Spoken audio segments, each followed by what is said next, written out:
بسم اللہ الرحمن الرحیم۔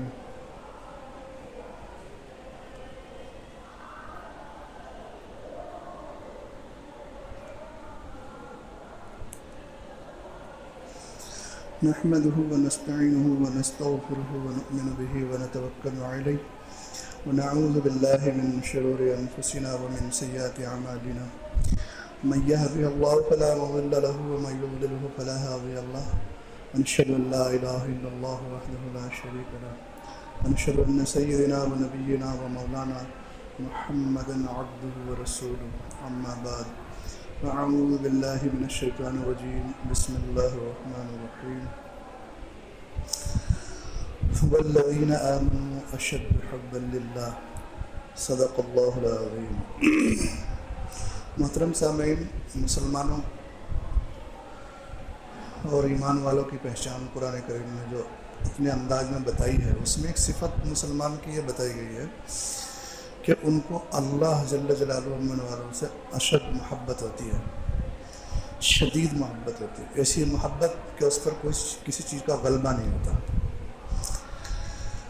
تو تعالی شانہ نے یہ بات حضور نبی علیہ السلام کی سنت کی خصوصیت بیان کرتے ہوئے ارشاد فرمائی ہے کہ ایمان والے وہ لوگ ہیں جن کو اللہ سے سب سے زیادہ محبت ہوتی ہے۔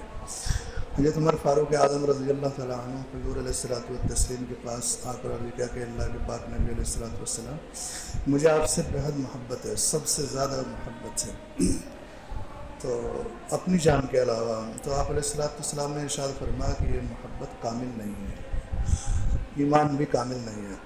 تو آپ رضی اللہ عنہ نے کہا کہ اب مجھے اپنی جان سے بھی زیادہ آپ کی محبت ہے۔ آپ علیہ السلام نے ارشاد فرمایا کہ اب ایمان کامل ہوا۔ تو حضور نبی کریم صلی اللہ تعالیٰ علیہ وآلہ وسلم کی محبت کو سب پر مقدم کرنا اور آپ علیہ السلام کی محبت حق تعالی شانوں کی محبت ہے، یہ علامت ہے ایمان کی۔ اس سے پتہ چلتا ہے کہ ہم لوگ ایمان والے ہیں۔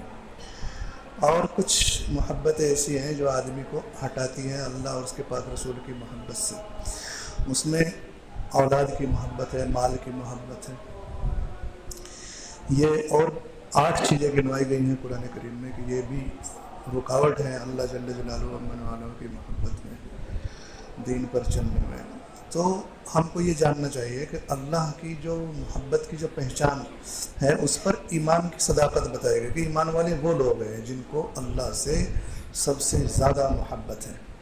اس لیے قرون اولیٰ کے جتنے بھی لوگ تھے ان کو سب سے زیادہ محبت حق تعالی شانوں سے ہوتی تھی، اللہ جل جلالہ من والوں کے پاک رسول سے ہوتی تھی۔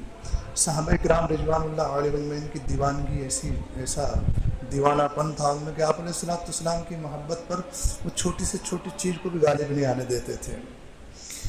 تو لیکن زمانہ جتنا دور ہوتا گیا حضور علیہ السلام سے، اتنی اس محبت میں کمی آتی چلی گئی، اور اب جو ہے ہم اس طرح کی محبتوں میں گرفتار ہو گئے کہ اللہ جل جلالہ من والوں کی محبت پر جہاں اور جتنی محبتیں غالب آئی اس میں کچھ ریڈی میڈ حضرت جیوں کی محبت بھی غالب کر دی گئی۔ اس میں سے ایک یہ شکیل بن حنیف صاحب ہیں، بالکل انتہائی درجے کا بے غیرت بے علم انسان ہے، اس کی کوئی حقیقت نہیں ہے، صرف نظام الدین مرکز میں کچھ دن رہا ہے، بتاتا ہے ایسا، بہت زیادہ صحبت اس نے نہیں اٹھائی ہے۔ اور پھر وہاں سے لکشمی نگر دلی میں، لکشمی نگر ایک محلہ ہے، وہاں مسجد میں آ گیا، وہیں نماز پڑھتا تھا، وہیں پر اس نے یہ دعوی مہدیت کیا، تو وہاں لوگوں نے پٹائی کی اور پھر اس نے وہاں شرعام توبہ کی، معافی مانگی، اور وہاں سے بھاگ کر کے پھر یہ یہاں اورنگ آباد آ پڑا اس کے علاقے میں۔ اور پھر ایسی من گھڑت باتیں اس نے بتانی شروع کی جو بالکل بے سر پیر کی باتیں، ان کا کوئی وجود ہی نہیں ہے۔ اور جیسے ہمارے ملک میں بیوقوف آدمیوں کی کوئی کمی نہیں ہے، اسی طرح مسلمانوں میں بھی ایک بہت بڑی تعداد احمقوں کی ہے۔ تو وہ دعوت کا کام کرتے کرتے جب کہ حقانیت کو سمجھتے تھے، جانتے تھے، ایمان کی اعمال کی تصریحات انہوں نے اپنے آنکھوں سے دیکھی تھی، سمجھی تھی، فضائل اعمال پڑھی تھی، مسجد کے حلقوں میں رہے تھے، 4 مہینے لگائے، شریعت پر زندگی آئی، اور پھر ایسا کیا ہوا کہ اس کے چکر میں آ گئے، پھنس گئے۔ اس نے ایک بیوقوفانہ دلیل یہ دی جب جس وقت میں اورنگ آباد میں اجتماع ہو رہا تھا کہ ایک سفیانی جو حضرت امام مہدی علیہ السلام کا مقابلہ کرنے کے لیے آئے گا، وہ سفیانی بتا دیا حضرت مولانا سعد صاحب کو، یہ سفیانی ہے اور اورنگ آباد کا اجتماع جو ہے یہ اس کا لشکر ہے اور وہ میرے مقابلے پر آئے گا، لیکن مجھ سے بغیر ملے ہی چلا جائے گا۔ جس کی کوئی حیثیت نہیں ہے اس سے بھی کوئی ملنے جائے گا؟ عام آدمی نہیں ملتا، ایک بڑا آدمی اس سے ملے گا؟ ہاں چلیے، اس کی کوئی وقت ہوتی، اس کا کوئی اسٹیٹس ہوتا تو ایک بات الگ تھی۔ وداؤٹ اسٹیٹس اس نے اس طرح کی بات پھینک دی اور اس کے پیچھے چلنے والے احمقوں نے وہ بات مان لی۔ اب بتائیے، حضرت مولانا سعد صاحب کے بارے میں اگر تھوڑا سا انہوں نے جان لیا ہوتا کہ وہ سفیانی نہیں ہے، حضرت سفیان رضی اللہ تعالیٰ عنہ کی اولاد نہیں ہے، وہ حضرت ابوبکر صدیق رضی اللہ عنہ کی اولاد جو نسل آئی ہے اس میں سے ہے، صدیقی ہے، صدیقی کو سفیانی پر مبدل کر دیا۔ تو ایک اگر آدمی تھوڑی سی بھی عقل رکھتا ہو تو وہ جا کر کے اگر دلی میں تحقیق کر لے، اور دلی کو چھوڑ دیجیے کاندھلا میں چلے جائے، وہاں پہ خاندان کی تحقیق کر لی جائے کہ یہ کون لوگ ہیں، تو پتہ چلے گا کہ حضرت سفیان رضی اللہ عنہ کی اولاد سے ان کا دور دور کا رشتہ نہیں ہے۔ حضرت سفیان رضی اللہ تعالیٰ عنہ کی اولاد بنو امیہ کہلائی ہے، اور بنو امیہ نے بہت لمبے عرصے تک اسلامی حکومت، پہلی خلافت انہوں نے قائم کی، اور اس کے بعد جب بنو عباس نے اس خلافت کا خاتمہ کیا پھر یہ وہاں سے بھاگ کر کے اسپین چلے گئے، اور اکثر اس میں سے قتل کر دیے گئے تھے، کیونکہ یہ حال تھا بنو عباس کے زمانے میں جب یہ بنو امیہ سے لوگ خفا ہوئے، کیونکہ انہوں نے بڑے ظلم کیے تھے، یہاں تک کہ مسجد نبوی کے سامنے کی جو جگہ تھی جو یتیموں کو دیا گیا تھا، بدر کے یتیموں کو، اس پہ بھی قبضہ کر لیا تھا۔ ایسے ظالم قسم کے لوگ تھے، اس لیے حضرت عثمان غنی رضی اللہ تعالیٰ عنہ بھی بنو امیہ میں سے تھے، اور عمر بن عبدالعزیز رحمۃ اللہ علیہ بھی بنو امیہ میں سے تھے۔ تو ایسا نہیں ہے کہ بنو امیہ میں اچھے لوگ نہیں آئے، لیکن بہت زمانے تک ان میں اچھے لوگ آئے، لیکن کچھ برے لوگ بھی آئے، انہی بدنصیبوں میں حجاج بھی آیا۔ لیکن ان لوگوں نے حکومت، جہاں دیکھیں ظلم کرنا ایک الگ چیز ہے، ظلم کو ہم کس آئینے سے دیکھیں گے؟ جو ظلم ہمارے زمانے کا ہو رہا ہے اس کو ہم ظلم سمجھیں گے، ایسا ظلم ہوگا، اس طرح کا نہیں تھا لیکن اس کا کنسپٹ الگ تھا۔ حجاج کا جو ظلم و ستم مشہور ہے کہ وہ بہت بڑا ظالم تھا، اگر اس کو آج لے آیا جائے تو وہ دنیا کا سب سے زیادہ عادل بادشاہ ہوگا آج کے زمانے کا۔ جو ظلم ہے، ایسا ظلم اس نے نہیں کیا، پھر بھی اسے ظالم بادشاہ مانا جاتا ہے، ظالم حاکم مانا جاتا ہے۔ تو ایسا ظالم حاکم آج لے آیا جائے تو وہ عادل کہلائے، تو یہ دیکھنا چاہیے کہ یہ زمین جو ہے کتنی ظلم سے بھر گئی ہے۔ حضور علیہ السلام نے یہی ارشاد فرمایا تھا کہ یہ میرا بیٹا حسن ہے، اس کی اولاد میں ایک شخص ہوگا، ایک بچہ پیدا ہوگا جو زمین کو انصاف سے بھر دے گا، یعنی ظلم کی ضد انصاف ہے، انصاف سے اس کو پر کر دے گا، سارے ظلم کا خاتمہ کر دے گا۔ تو بنو امیہ کے لوگ تو ہندوستان میں ہے ہی نہیں۔ جو سفیانی لشکر اس نے جو بتا دیا کہ آج یہ اورنگ آباد میں جو ہے وہ سفیانی لشکر لے کر آئے گا، کہ اتنی بڑی حماقت، اور اس سے لوگ مان رہے ہیں۔ ایسی حماقت اس نے اپنے تمام دلائلوں میں دی ہے، بیوقوفی کی دلیل ہے اس کے ساتھ۔ مرزا قادیانی اور اس سے پہلے کے جتنے جھوٹے دجال آئے ہیں، حضور علیہ السلام کا ارشاد ہے کہ 30 بڑے بڑے جھوٹے دجال آئیں گے اس مسیح الدجال کے آنے سے پہلے۔ وہ جو مسیح الدجال آئے گا وہ تو دعوی نبوت نہیں کرے گا، وہ خدائی کا دعویٰ کرے گا۔ اس سے پہلے جھوٹے جو لوگ آئیں گے جو اس کی راہ کو ہموار کریں گے، اس میں 30 بڑے شیطان ہوں گے، اور وہ 30 نبوت کا دعویٰ کریں گے۔ اور اسٹارٹنگ کہاں سے ہوتی ہے؟ حضرت امام مہدی علیہ السلام سے اسٹارٹ ہوتا ہے، جبکہ شریعت مطہرہ میں امام مہدی علیہ السلام کے بارے میں جتنی باتیں بتائی گئی ہیں وہ یہ ہے کہ خود ان کو بھی معلوم نہیں ہوگا کہ میں امام مہدی ہوں۔ امام مہدی کا دعویٰ جب کمپلیٹ ہو جاتا ہے پھر حضرت عیسیٰ علیہ السلام کا دعویٰ کرتے ہیں، یعنی اب حضرت عیسیٰ علیہ السلام الگ آدمی ہے، اور حضرت امام مہدی علیہ السلام الگ آدمی ہے۔ حضرت امام مہدی علیہ السلام پیدا ہوں گے، اور حضرت عیسیٰ علیہ السلام پیدا نہیں ہوں گے، نازل ہوں گے، اور وہ دمشق کے مینارے پر اتریں گے، اور وہاں سے پھر سیڑھی لگا کر کے ان کو اتار لے جائے گا۔ تو یہ شخصیت جو ہے یہ آسمان سے نازل ہوگی، نہ کہ کسی عورت کے رحم سے پیدائش، وہ ان کی ہو چکی ہے۔ حضرت امام مہدی علیہ السلام پیدا ہوں گے، تو دو بالکل اپوزٹ سسٹم ہے ان کا دونوں کا، ایک کا پیدا ہونا ہے اور دوسرے کا نازل ہونا ہے، اور دونوں کو اکٹھا کر لیا۔ جب دیکھ لیا گیا کہ اتنے بیوقوف آدمی ہیں کہ مجھے امام مہدی مان لیا تو عیسیٰ ماننے میں بھی ان کو کوئی تکلیف نہیں ہوگی، اور عیسیٰ علیہ السلام بھی مان لیا گیا۔ اس کے بعد پھر نبوت کا دعویٰ کیا۔ یہ ساری ہسٹری ہے سب کی۔ تو ابھی تک 22 جھوٹے دجال ہوئے. مرزا قادیانی 22واں دجال ہے اور یہ 23واں. اگر اس نے اس کا رتبہ پایا، کیونکہ 26 مئی 1908 کو مرزا لائٹنگ کرتے کرتے مر گیا تھا. اس کے بعد سے 2008 اس کا 100 سالہ یوم وفات منایا گیا، اور اس میں قادیانی نے بڑے زور و شور سے ایک تقریب منعقد کی تھی یہاں سے لندن تک. اور یہ 2008 میں آج 2019 یعنی 11 سال اور اوپر ہو گئے اس کو، 100 سال سے زیادہ. یہ تو ابھی نیا ہے، خود مرا بھی نہیں، ابھی زندہ ہی ہے. یہ کتنے دن ٹکے گا کتنے دن نہیں ہے، یا اس کے جاننے والے ماننے والے کتنے دن چلیں گے، یہ ابھی نہیں کہا جا سکتا. لیکن 22 ہو چکے ہیں، 8 ابھی اور آئیں گے. ہاں چھوٹے چھوٹے اور بھی ہوں گے جو ان 30 کا راستہ بنائیں گے، ہموار کریں گے اور اس پر چلنا لوگوں کا آسان کر دیں گے. کیوں؟ کیونکہ جب برائی ایک معاشرے میں کھڑی کی جاتی ہے تو اس برائیوں کے عنصر جن لوگوں کے اندر ہوتے ہیں وہ ادھر جمع ہو جاتے ہیں، اور اس طرح پھر ایک تعداد بن جاتی ہے، اور اسی طرح ایک فرقہ کھڑا ہو جاتا ہے. تو اس نے جو اپنی علامت اور پہچان میں سے وہ زلزلے بتائے اور خنزیر کا قتل ہونا بتایا اور وہ دھواں نکلنا بتایا آئرلینڈ کا. آئرلینڈ میں جو 2007 میں وہ دھواں نکلا تھا، وہ دراصل قرآن کریم میں سورہ دخان، اسی نام سے دخان دھوئے کو کہا جاتا ہے. اور قیامت کی نشانیوں میں سے یہ ہے کہ زمین کے اندر سے دھواں نکلے گا. تو وہ دھواں اس کی خوش قسمتی گئی ہے اور ہماری بدنصیبی گئی ہے. جو لوگ ادھر جا ملے ان کی بدنصیبی ہے کہ وہ دھواں نکلا اور اس نے اپنی صداقت میں اس کو سیٹ کر لیا. 1 ہفتے تک وہ دھواں آئرلینڈ میں جاری رہا، اور یورپ کے اکثر ممالک کی اس وقت فلائٹ رد کر دی گئی تھی، اتنا زیادہ شدت سے وہ دھواں نکلا تھا. اور ہمارے ملک کے جو شمالی علاقہ ہے وہاں پر بھی دن میں رات ہو گئی تھی، کیونکہ تقریباً 10 بجے انڈیا کے، ہمارے ملک کے نہیں 10 نہیں، تقریباً 8:30 یا 9 بجے تھے ہمارے ملک میں جب وہ دھواں نکلا تھا. تو سورج کو اس نے اس طرف سے بالکل بند کر دیا تھا، اندھیرا ہو گیا تھا، بالکل ایسی رات ہو گئی تھی وہ جیسے آدھی رات ہوتی ہے، کچھ دکھائی نہیں دیتا تھا. روڈ پر لائٹیں جلائی گئی تھی، اتنا اندھیرا چھا گیا تھا. تھوڑی دیر رہا اور پھر وہ پھر یہاں پہ جو ہندو ہیں انہوں نے اسے اس سے جوڑ لیا کہ جو شری کرشن ہے ہندو جسے پوجتے ہیں، کہ اس نے ایک ایسا کارنامہ مہا بھارت کی لڑائی میں کیا تھا، سدرشن چکر کو سورج کے سامنے کر دیا تھا، سورج چھپ گیا تھا اور وہ جو اس کا ابھیمنیو کے مارنے والا تھا وہ باہر آ گیا تھا، اور اتنے میں پھر سورج نکلا، اس نے اس کو قتل کر دیا. آج دوبارہ پھر وہ کرکشیتر کی زمین کے اوپر گئی. بھگوان شری کرشن نے ایسا کیا تھا. ہر آدمی اس سے اپنی دلیل پکڑتا ہے.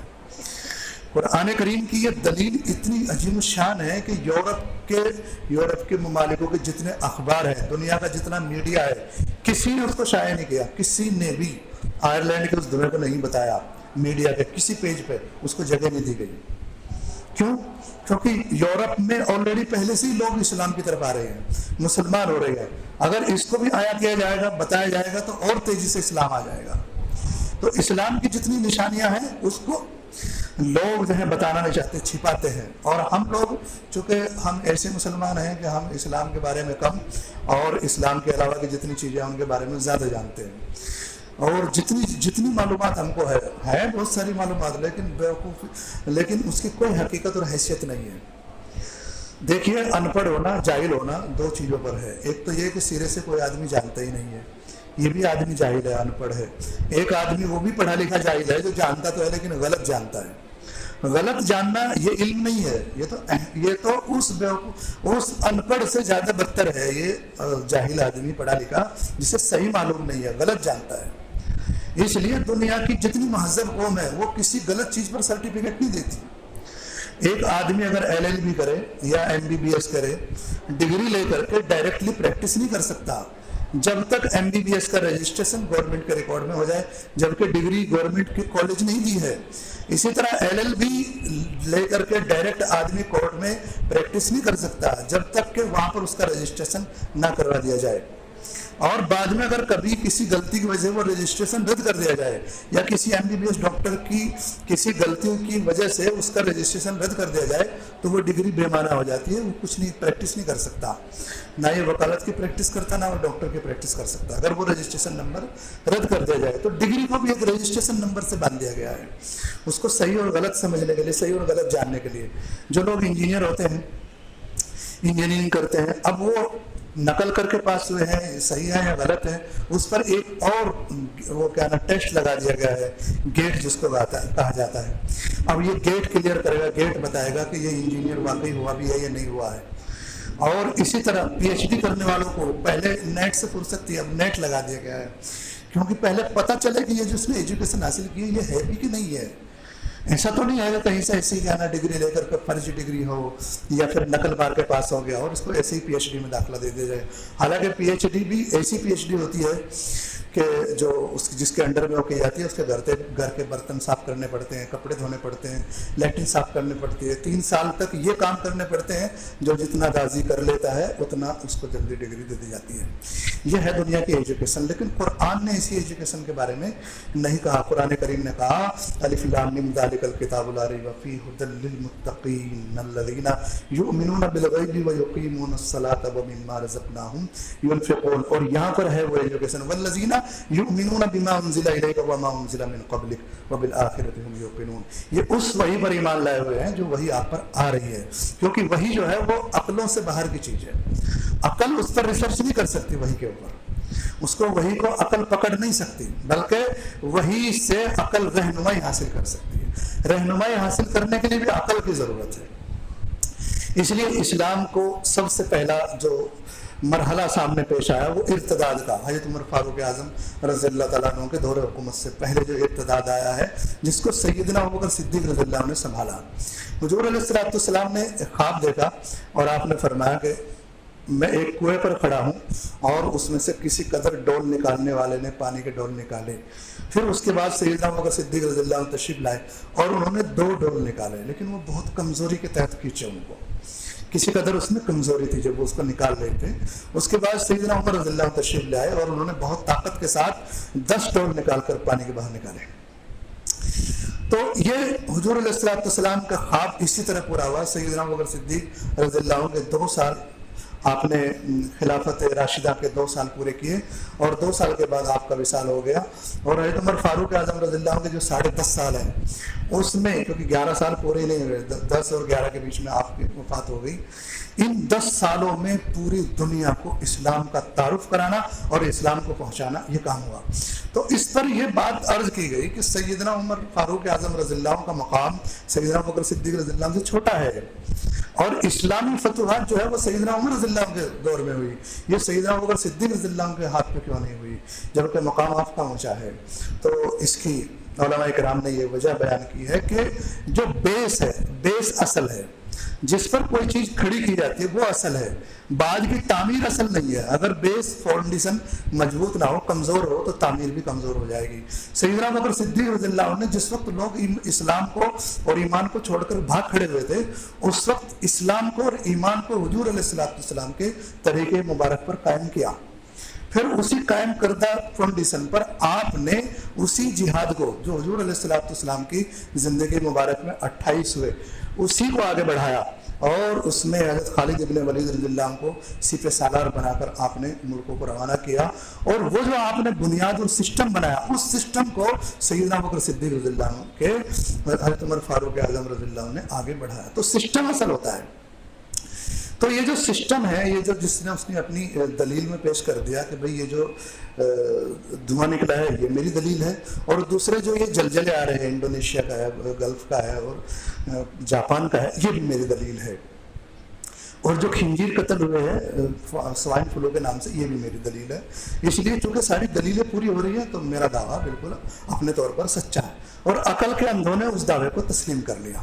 جس وقت میں یہ پچھلی باتیں اس لیے سنا رہا ہوں، یہ اسی سے ریلیٹڈ ہیں، نہیں تو اس کو الگ الگ سنانے کی ضرورت تھی، لیکن آج ہو یہ رہا ہے کہ ہمیں علم سے پوری طرح واقفیت نہیں ہے، ہم کم آدھی ادھوری باتیں جانتے ہیں، اور ان آدھی ادھوری بات کو لے کر کے آدمی اپنے آپ کو عقل مند مانے ہوئے ہے۔ اسی کی وجہ ہے کہ آدمی کہیں بھی کسی بھی گڈھے میں گر جاتا ہے۔ دیکھیں حضور علیہ السلام کی پیشین گوئی ہے، آپ علیہ السلام نے قیامت کی نشانیوں کو بیان کرتے ہوئے ارشاد فرمایا کہ دجال کی عاشق سب سے زیادہ عورتیں ہوں گی۔ آج کا سب سے بڑا المیہ یہ ہے، اور جس کو اس میں تردد اور شک ہو وہ کورٹ میں جا کے دیکھ سکتا ہے، مسلمان لڑکیاں، اکثر مسلم لڑکیاں اچھے دیندار گھروں کے، جن کے لوگ مسجدوں میں 5 وقت نماز پڑھنے آتے ہیں، وہ لڑکیوں کے نام تھانہ کورٹ میں، پونے کورٹ میں